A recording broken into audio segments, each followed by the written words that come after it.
We'll guide you through how to change your save file in VS Code. If you find this helpful, don't forget to like and subscribe. To begin this tutorial, make absolutely sure that you already have the VS Code software properly installed on your computer. After verifying that requirement, go ahead and carefully open your VS Code application directly from your main desktop. Once VS Code is open, look at your main welcome page interface and choose the Open File option. A File Explorer window will appear. Use it to safely browse your computer and choose the specific file that you actively want to edit today.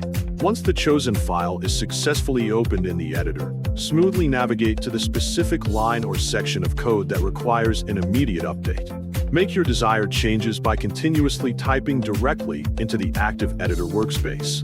As you safely type, you will instantly notice a white circle icon appear on the File tab at the top of your screen.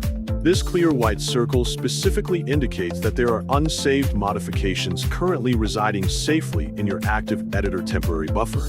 To save your changes and successfully update the existing file, firmly press the Ctrl and S key combination on your keyboard. Alternatively, you can easily save by navigating to the File menu in the top navigation bar and perfectly selecting the Save option.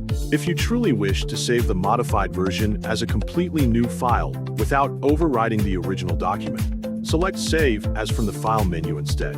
A File Explorer window will safely pop up, effectively allowing you to enter a new name and accurately choose a destination for the file if you chose the Save as option.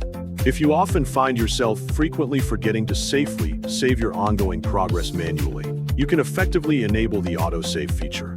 To activate this, simply click on the File menu and select the Autosave toggle to securely check it. If you ever need to revert any accidental changes before saving, you can always use the Ctrl and Z shortcut to perfectly undo your last actions. You can also right-click anywhere inside the editor and select Format Document to automatically clean up your code structure before finalizing your save. Once the white circle on the File tab disappears and turns back into an X, your file has been successfully updated and saved to your disk.